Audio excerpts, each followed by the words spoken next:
আল্লাহ ভালো জানে, তিনি কিন্তু আমাদেরকে ভালোবাসে। তার প্রমাণ, কেননা ভালোবাসেন বলেই জান্নাতের বাগানে বসতে দিয়েছে। জোরে বলুন সুবহানাল্লাহ। তো ভাইরা আমার, এই মাহফিল করার উদ্দেশ্য দ্বীন ইসলামের কিছু কথা আলোচনা হওয়া, শোনা, সেই অনুযায়ী শিক্ষা অর্জন করা, আমল করা।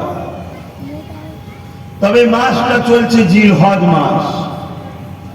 এই মাস আল্লাহ পাকের এক পিয়ারা বান্দা এবং তিনার পরিবারকে নিয়ে একটা স্মৃতি বিজড়িত একটা মাস। আল্লাহর এক পিয়ারা বান্দাকে জড়িয়ে এই মাস। তিনি হলেন আমাদের আবার আব্বাজান হয়। আমরা খুশি তো নাকি? আমাদের আব্বাজান হয় হযরতে নবী ইব্রাহিম আলাইহিস সালাম। জোরে বলুন সুবহানাল্লাহ। এই মাসটা সম্পূর্ণ তিনাকে জড়িয়ে। এই মাসে দুটো বৃহৎ জিনিস আছে, আরো অনেক জিনিস আছে। যেমন 9 মুহররম আরাফাত দিন, যে দিনটা বছরে 365 দিনের থেকেও ওই দিনে সব থেকে বেশি দোয়া আল্লাহ কবুল করে। জোরে বলুন সুবহানাল্লাহ। তবে আব্বাজান ইব্রাহিম আলাইহিস সালামকে জড়িয়ে এই মাস। এই মাসে ইসলামের পঞ্চম স্তম্ভ, তার মধ্যে একটা হলো হজ। ইবাদত দুই ধরনের হয়, একটা ইবাদত ধন দৌলতের ইবাদত, আর একটা হলো শরীরের ইবাদত। একটা ইবাদতে বাদানি, আর একটা হলো ইবাদতে, বলুন, মালি, ধন দৌলতের ইবাদত। যেমন নামাজ, এটা হলো ইবাদতে বাদানি, শরীরের ইবাদত। আপনি যখন নামাজ পড়বে, শরীর আপনার সুস্থ ভালো থাকবে। শরীরের যাকাত দেওয়া হচ্ছে, বুঝাবার জন্য বলছি। আপনি যখন রোজা রাখবে, শরীর আপডেট হয়। মোবাইলে দেখছেন না, আপডেট হয়। অনেক ভাইরাস টাইরাস ঢুকে গেলে ফোন লাগাচ্ছেন, আর এক জায়গায় চলে যাচ্ছে, আর এক জায়গায় সুইচ টিপছেন, তো চলছে না, কখন বন্ধ হয়ে যাচ্ছে, ডিস্টার্ব হচ্ছে না। তখন কি হয়, কোম্পানি থেকে একটা অপশন দেয় আপডেট।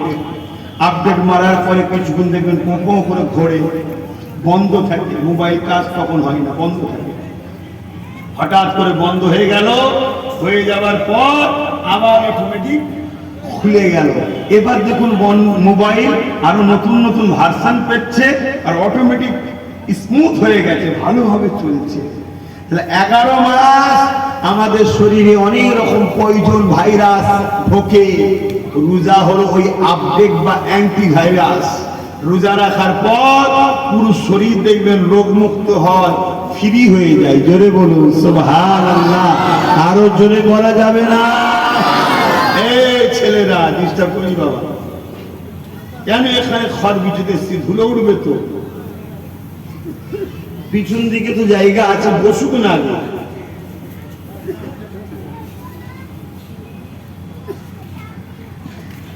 আমার আবার এসব ধুলোতে সমস্যা, ডাস্ট অ্যালার্জি আছে। আল্লাহর দয়ায় তখন অনেক ভালো আছে, তারপরেও সাবধানে থাকতে হয়। কি করা যাবে? আল্লাহ যাকে ভালোবাসে তাকেই বিমার দেয়, তাই তো নাকি? ফেরাউনের বিমার ছিল, মুমিনেরই বিমার হয়। তবে মুমিনের বিমার আর বেঈমানের বিমার দুটো সমান নয়। মুমিনের যখন বিমার হয়, মুমিন এই বিমারের ওসিলায় আল্লাহর আরো কাছের হয়। জোরে বলুন সুবহানাল্লাহ। আর বদমাইশ বিমার হলে আল্লাহ থেকে আরো পালিয়ে যায়, তখন তার জন্য বিমারটা গজব, শাস্তি। আর যখন বিমার হওয়ার পরে আল্লাহ আল্লাহ আল্লাহ করে, জানবেন এই বিমারটা হলো তার জন্য রহমত। এই বাহানায় সে আল্লাহ ডেকে দিচ্ছে। জোরে বলুন সুবহানাল্লাহ। হ্যাঁ, আল্লাহ নবী বলেছেন, মুমিনের পায়ে কাঁটা ফুটাটাও হলো মুমিনের গুনাহ মাফের একটা ওসিলা। জোরে বলুন সুবহানাল্লাহ। তো যাক, আমি ওদিকে আজকে আলোচনা, যে মাসটা চলছে এই মাসে গুলি কত কথা বলবো, আপনাদের শুনতে ইচ্ছুক তো নাকি? এই মাসটালে দুটো কথা বলি। তো ভাইরা আমার, তাহলে রোজা হলো শরীরের ইবাদত, যাকাত শতকরা 2.5 টাকা, শতকরা 2.5 টাকা গরিবের হক ধনীদের কারবার, ধনীদের অর্থের মধ্যে আল্লাহ রেখেছে। এটা গরিবকে আপনি দিচ্ছেন তা নয়, গরিবের সম্পদ আপনার কাছে রাখা আছে। কত টাকা? শতকরা 2.5 টাকা। এটা গরিবকে দিতে হবে। এটা হলো ধন দৌলতের ইবাদত। ধন দৌলতকে পরিষ্কার পরিচ্ছন্ন হিফাজত ও নিরাপদে রাখার মাধ্যম হলো যাকাত। জোরে বলুন সুবহানাল্লাহ। আল্লাহ নবী ওয়াজ করছেন যাকাত সম্বন্ধে। এমন সময় একজন অমুসলিম ইহুদি মদিনার নবাবীর বাইরে দিয়ে যাচ্ছিল, সে দাঁড়িয়ে দাঁড়িয়ে শুনছে। আল্লাহ নবী বলেন, কেউ যদি যাকাত ঠিকভাবে দিয়ে থাকে আল্লাহ পাক তার মালের হিফাজত করেন, তার মাল নিরাপদে থাকে, তার মালের কখনো ক্ষতি হয় না। কেননা যাকাত দাতার মালের হিফাজত আল্লাহ স্বয়ং নিজে হাতে নেয়। ইহুদি শুনলো, শুনে গিয়ে সে তার অ্যাকাউন্টেন্টকে ডেকেছে, ডেকে যা ধন দৌলত আয় ব্যয় যা আছে সবকিছু হিসাব করে শতকরা 2.5 টাকা গরিবকে দিয়েছে। শুনছেন? সে অমুসলিম, তারপরও নবীর কথাকে বিশ্বাস করে দিয়েছে। কারবার বেশ ভালো চলেও দিতে থাকে। হঠাৎ করে একদিন ওই ইহুদি বড় ব্যবসায়ী ছিল, এক জাহাজ ভর্তি মাল সাগর থেকে গায়েব হয়ে গেছে। আগে সব সাগরে ব্যবসা হতো, পাঁচ দেশ থেকে উঠেছে, সেই জাহাজের কন্টেনার আর আসছে না। একদিন, দুদিন, 3 দিন অপেক্ষা করে আসছে না। তখন সেই ইহুদি মদিনার বাজারে বাজারে বলে বেড়াচ্ছে, মুহাম্মদ নাউজুবিল্লাহ মিথ্যা কথা বলে, লা হাওলা ওয়ালা কুওয়াতা ইল্লা বিল্লাহ। আল্লাহ নবীর কানে খবর এসছে। নবী পাক সাহাবাদের কাছে বললেন, ওকে ডাকো। এসেছে। বাবা তুমি আমার বিষয়ে এরকম বলছো, কি হয়েছে বাবা তোমার? না আপনি ওয়াজ করছিলেন, আপনার শিষ্যদের শিখাচ্ছিলেন শতকরা 2.5 টাকা যারা যাকাত দেয় তার মালকে আল্লাহ হিফাজত করে, মাল কখনো নষ্ট হয় না। আমি তো আপনার কথা মতো দিই, কিন্তু আমার এক জাহাজ ভর্তি কন্টেনারে মাল আসছিল, সেই মাল জাহাজ সমেত গায়েব হয়ে গেছে, পাওয়া যাচ্ছে না। এটা কেমন করে হয়? আল্লাহ নবী বলছেন, তুমি কি ঠিক করে হিসাব করে দাও? বলছে হ্যাঁ দি। আল্লাহ নবী বলছেন, সেই আল্লাহ শপথ করে বলছি যার কুদরতি হাতে মুহাম্মাদের জান আছে সাল্লাল্লাহু আলাইহি সাল্লাম, তোমার মাল ফিরে আসতেই হবে। জোরে বলুন সুবহানাল্লাহ। ওইখান থেকে ঘরে যাচ্ছে, যাওয়ার সময় ভাবছে মুহাম্মদ তো সত্যি কোনোদিন মিথ্যা বলে নাই, এটা হলোই বা কেন? ওর কানে হচ্ছে, আরো কর্মচারী এসে বলছে একটা জাহাজ এসেছে, সেই জাহাজটা নাকি আপনার, বন্ধুরে আপনাকে ডাকা হচ্ছে। বলুন আল্লাহু আকবার। আরো জোরে বলুন আল্লাহু আকবার। আল্লাহু আকবার মানে কি? আল্লাহ তিনি যিনি সব থেকে মহান। এটা আল্লাহই তো মহান, আল্লাহই তো আনছে। হ্যাঁ, সাথে সাথে কাজ এটা কে করাচ্ছে? বলুন আল্লাহই তো করাচ্ছে। তা আল্লাহ মহান বলবো না? এর জন্য বলা হয় আল্লাহু আকবার। তো ভাইরা আমার, এই জন্যে উনি যখন খবর পেলেন বন্দরে যাচ্ছে, গিয়ে দেখছি হ্যাঁ আমার জাহাজ ভর্তি। জাহাজের মাল নামাবার আগে রাসূলুল্লাহর কদম এসেছে, এসে বলছেন মুহাম্মদ সাল্লাল্লাহু আলাইহি সাল্লাম আমার জাহাজ ফিরে এসেছে। আজ আমি জাহাজের মালও নামাই না। কেন বাবা? আজ আমি সর্বপ্রথম আপনাকে নবী বলে ঈমানের কলেমা পড়ে ইসলাম কবুল করতে চাই। জোরে বলুন সুবহানাল্লাহ। ভেবে দেখো, সেই যাকাত হলো ধন দৌলতের ইবাদত এবং ধন দৌলতকে নিরাপদে রাখার জিনিস। আমরা তো যাকাত ঠিকভাবে দিই না, আর যদিও বা হিসাব করে দেওয়া হয় ঠিক জায়গায় হয় না। যাক, আমার আজকের বড় বিষয়টা আরেকটা ইসলামের স্তম্ভ হলো হজ। আর আল্লাহ এই হজেতে দুটো জিনিসই রেখেছে। একটা হলো ইবাদতে বাদানি, শরীরেরও ইবাদত আছে, ইবাদতে মালি, ধন দৌলতেরও ইবাদত আছে। যিনারা হজ করতে করেছেন বা করছেন, এবারে তো আল্লাহ হুকুম, বহুত হাজী সাহেব ইন্তেকাল হচ্ছে শুনছি। আহা, এক তো মনে দুঃখ লাগে, কিন্তু যারা ইন্তেকাল করছে তারা খুশনসিবও বটে। নসিবও বটে, কিন্তু বেঁচে থাকতে তো সবার ইচ্ছা যায়, সবার পরিবার বাচ্চা তাদেরও তো ইচ্ছা যায় আমার দাদু ফিরে আসবে, আমার আব্বা ফিরে আসবে, মা ফিরে আসবে, আত্মীয় স্বজনের একটা ময়া টান আছে। যাই হোক, তা আল্লাহর হুকুম যেটা সেটাতে আমাদেরকে খুশি থাকতে হবে। তো এই হজের দুটো ইবাদত, একটা হলো এখানে 4, 5, 6, 7 লক্ষ টাকা খরচ, তাহলে মাল ধন দৌলতের ইবাদত। আরেকটা হলো মিনা, আরাফাত, মুজদালিফা এবং মিনা, এই যে টোটাল যে কাজগুলো আছে, এত কষ্টের কাজ, এটা